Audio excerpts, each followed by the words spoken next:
Om Swastiastu. Selamat malam pemirsa Bali TV di mana saja Anda berada. Pemirsa, sektor ekonomi menjadi sektor yang terkena dampak langsung wabah COVID-19. Daya beli masyarakat menurun, pengusaha kelimpungan, pekerja kebingungan. Berbagai upaya dan stimulus diberikan pemerintah agar roda perekonomian tetap berputar. Lalu bagaimanakah dengan pasar oleh-oleh? Bagaimana kondisi mereka di tengah wabah COVID-19 ini? Apa kiat untuk bertahan? Untuk itu kita telah terhubung dengan Ayu Saraswati. Dia merupakan manajer Humas Krishna Holding Company yang juga manajer Krishna oleh-oleh Sunset Road, Kuta, dan manajer Krishna Nusa Indah Denpasar. Om Swastiastu, selamat malam Mbak Ayu. Om Swastiastu, Blikarang. Iya, Mbak Ayu. Apa kabarnya Mbak Ayu? Astengkara becik-becik, Blikarang kunapi gatra? Sehat-sehat selalu, nggih. Semoga selalu dalam keadaan sehat, nggih Mbak Ayu, nggih. Oke, Mbak Ayu, tadi saya sempat mengatakan bahwa sektor ekonomi menjadi sektor yang cukup terdampak juga dalam terdampak langsung wabah COVID-19 ini. Kalau kita berbicara tentang bisnis pasar oleh-oleh di tengah wabah COVID-19 ini, bagaimana kondisinya saat ini, Mbak Ayu? Nggih, Blikarang, terima kasih. Kalau Tiang boleh jujur, ini merupakan kondisi yang terberat buat kami, di mana kondisi perusahaan kita semuanya tutup. Seluruh Krishna, baik yang ada di kawasan Denpasar, Badung, Gianyar, Singaraja, Surabaya, bahkan Jakarta, paling pertama tutup, kini semuanya benar-benar tutup total, Blikarang. Ya, ini merupakan suatu kondisi terberat buat kami. Ya, bisa dikatakan ini berarti seluruh sekali lagi kami informasikan seluruh usaha Krishna tutup total. Ini tutup total. Hanya satu aja yang bisa berjalan, yaitu konveksi kita, pabrik kaos kita, konveksi kita khusus kita buka untuk memproduksi masker yang bisa kita sumbangkan buat masyarakat yang membutuhkan khususnya. Oke, bisa dikatakan ini berdampak terhadap perjalanan Krishna sendiri dan juga berdampak terhadap SDM yang dimiliki oleh Krishna. Sangat Blikarang, sangat berdampak, di mana kondisi SDM kami, karyawan kami yang kurang lebih berjumlah di atas 2.000, dengan sangat terpaksa kami rumahkan, yang masih bisa bekerja untuk melanjutkan kegiatan harian di seluruh outlet kami hanya tim security, gardener, dan cleaning service. Itu saja untuk menjaga kondisi kebun kita, kemudian kebersihan outlet, dan juga menjaga kondisi keamanan outlet kita. Karena bagaimanapun kondisi COVID-19 ini memang betul-betul kita harus lebih ekstra waspada lagi untuk di seluruh outlet kita, tim security tetap kita siagakan, berjaga-jaga. Baik, adakah cara-cara dari Krishna sendiri untuk menyikapi kondisi ini sendiri, Mbak Ayu? Kalau kami jujur aja sangat ingin memberikan sesuatu hal yang berarti buat staff kami khususnya yang berjumlah sampai ribuan orang, kurang lebih 2.000 orang. Setidaknya kondisi unpaid leave ini tentunya sangat berat buat karyawan ya Blia, dan jujur aja kita di manajemen ingin sekali memberikan bantuan kepada mereka, tapi apa daya kondisinya kita sudah 2 bulan tutup total dengan karyawan kami, kondisinya unpaid leave, tapi upaya-upaya yang kami lakukan adalah berusaha melakukan komunikasi dengan karyawan agar mereka tidak down, di mana jika nanti kondisi Krishna akan buka kembali, karyawan tetap kami upayakan untuk bisa bekerja kembali di outlet kita, meskipun akan berat di awal karena ketika nanti kita buka belum tentu semuanya outlet akan jalan. Jadi tamu-tamu itu tidak akan serta-merta datang ke Bali untuk berbelanja di toko kami, di toko oleh-oleh Krishna.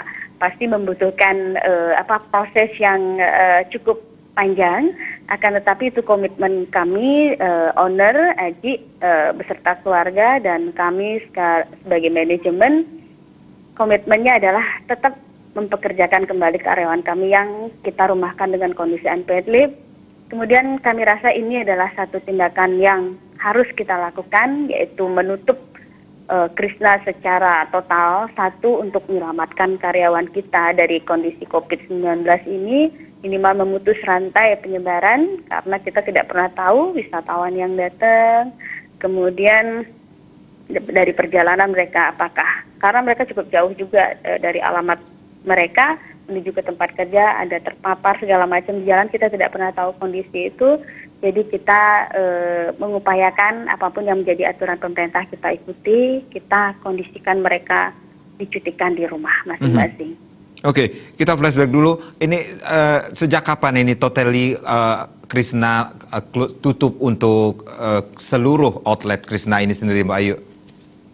Kita sudah tutup per tanggal 23 Maret kemarin, Blikarang. Enggak, tapi kita sih ada planning, cuman Tiang belum dapat make-share lagi sama Aji. Kita ada planning, mudah-mudahan tidak ada halangan di pertengahan Juni. Kami berharap bisa membuka satu outlet kami yang 24 jam. Semoga kondisi virus ini sudah mereda. Rencananya seperti itu. Di pertengahan Juni kita akan buka dulu, kita trial satu outlet dulu.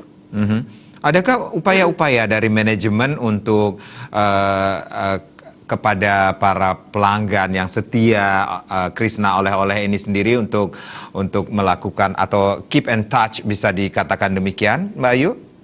Iya, tadinya Tiang sempat memberlakukan rencananya penjualan online nih, Blikarang. Nah, jadi kita ingin melakukan kondisi itu, cuman setelah kami di tim manajemen menjajaki di lapangan, tidak semudah itu. Kenapa? Pertama, kondisi keuangan atau ekonomi masyarakat boleh dibilang sedang sangat menurun drastis.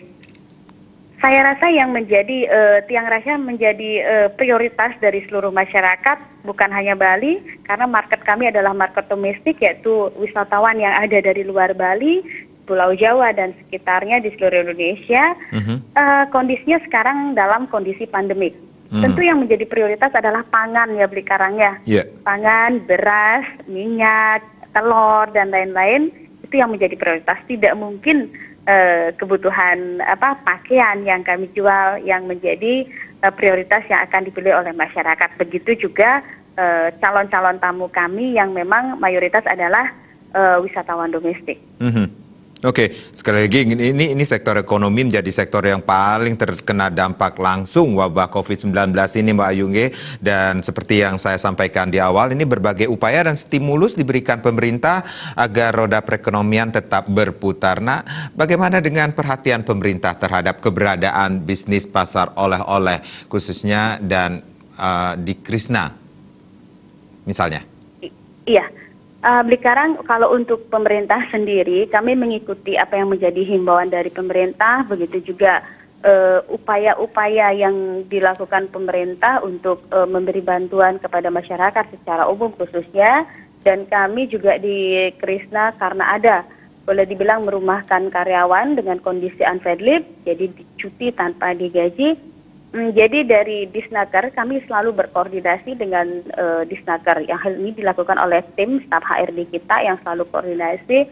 Jadi apa yang harus dilakukan sehingga karyawan kami bisa memenuhi persyaratan untuk mendapatkan bantuan dari pemerintah.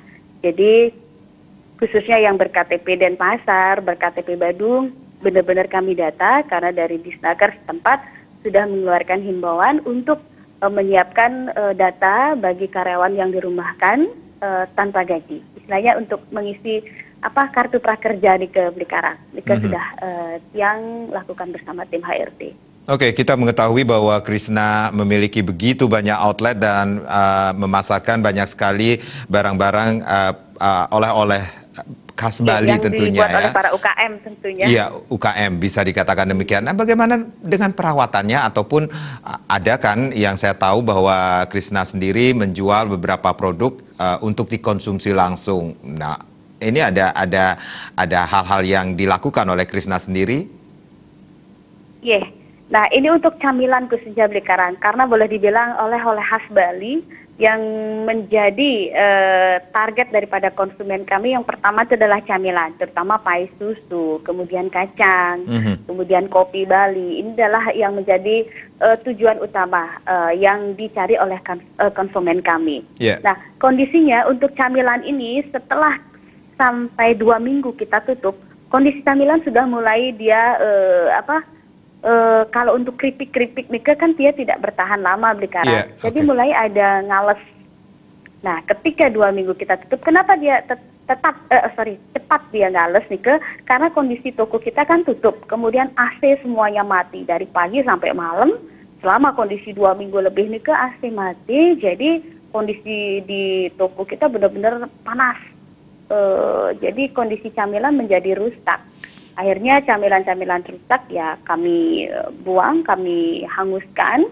Kemudian camilan yang memang masih bagus kami sharing dengan supplier kita kembalikan. Di mana camilannya full kita kasih ke supplier, kemudian yang setengahnya memang harus kami bayar, kami lakukan apa yang menjadi kewajiban kami, bernegosiasi dengan supplier. Yang menjadi bagiannya Krisna kami sumbangkan, baik ke yayasan, ke panti asuhan, dan lain sebagainya, saudara-saudara kita yang butuhkan. Jadi kami bagi-bagikan seperti itu. Camilan sampai saat ini benar-benar total kosong. Seluruh outlet Krisna kosong, tidak ada camilan. Kami tidak berani stok camilan. 2 minggu terakhir itu kita langsung bersihkan. Iya, bagaimana dengan barang-barang yang non camilan itu sendiri, Mbak Ayu? Adakah pemeliharaan khusus yang dilakukan? Mengingat kita tidak tahu sampai kapan nih pandemi akan berakhir, Mbak Ayu. Oke. Memang kalau untuk barang non camilan, garment dan lain-lain itu hal yang kami lakukan adalah menutup total. Jadi seluruh wagon-wagon tempat pajangan dan juga hanger baju-baju yang kami pajang dengan hanger semuanya kami tutup total, kami rapihkan, kami bungkus dengan plastik. Nah ini juga berisiko sebenarnya karena dia lembab panas. Cara Bali ngorang kan tapi cara mekam gitu ya Blikarangnya. Nah dikit tidak bisa kita diamkan begitu saja, otomatis AC harus kita hidupkan. Jadi yang berlakukan SOP-nya bahwa pagi dari jam 8 pagi sampai jam 1 siang ke seluruh AC di masing-masing outlet harus tetap menyala dengan kondisi penomoran di AC-nya. Kita untuk memberikan hawa sejuk untuk pakaian-pakaian kita yang sudah dibungkus rapi di rak-raknya tersebut agar tidak mudah rusak, nanti takutnya bisa melepuh dia. Makanya untuk maintenance perawatannya kita agak ekstra sedikit. Mbak Ayu, apa harapan yang ingin Mbak Ayu sampaikan baik itu ke pemerintah maupun masyarakat yang bisa dikatakan notabene penggemar atau pecinta oleh-oleh khas Krisna ini sendiri, Mbak Ayu? Iya, kalau untuk pemerintah kita terima kasih sudah melakukan berbagai upaya, tapi tentunya ini tidak hal yang mudah lah bagi pemerintah. Kenapa? Karena ini bukan hanya kita yang merasakan hal ini, tapi seluruh dunia merasakan kondisi ini. Tentunya bukan hal yang mudah. Pemerintah tetap bersinergi dengan desa adat, kemudian dengan para tokoh-tokoh masyarakat, memberikan satu tindakan yang bersifat mengedukasi dan merangkul masyarakat. Semoga kondisi pandemik ini segera berlalu. Kemudian kalau untuk masyarakat sendiri, Asungkara ada jalan dan semoga tetap kuat, tetap berbesar hati dengan kondisi berat ini. Karena setelah COVID-19 ini berlalu, tentunya kondisi ini akan memberikan suatu pelajaran yang sangat berarti buat kita, di mana kegiatan-kegiatan sosial yang tadinya suka ngumpul, nongkrong, itu sudah ditiadakan. Baik. Kemudian kegiatan keagamaan ataupun kegiatan adat, misalnya pewiwahan segala macam sekarang diminimais, jadi otomatis meminimais biaya dan lain sebagainya. Jadi kalau menurut yang pribadi, yang biasanya kerja sibuk, sekarang berkumpul sama keluarga, kita jangan melihat dari segi negatifnya aja. Negatifnya pasti banyak, tapi segi positifnya juga pasti banyak ya Blikarangnya. Jadi tetap bersyukur dengan kondisi ini, tetap semangat Asungkara ada jalan dan selalu lunasi. Semoga Tuhan Yang Widi memberkati. Ya, Astungkare, ada jalan seperti Kare, judul lagu ada jalan. Ayu Saraswati. Terima kasih Mbak Ayu, tetap jaga kesehatan, Ge. Siap, Baik, Mas. sekali lagi terima Sekarang. kasih Ayu Saraswati, Manajer Humas Krishna Holding Company atas waktunya. Pemirsa, saya Madi Sukadan Karang, mohon pamit undur diri. Om Santi Santi Santi Om.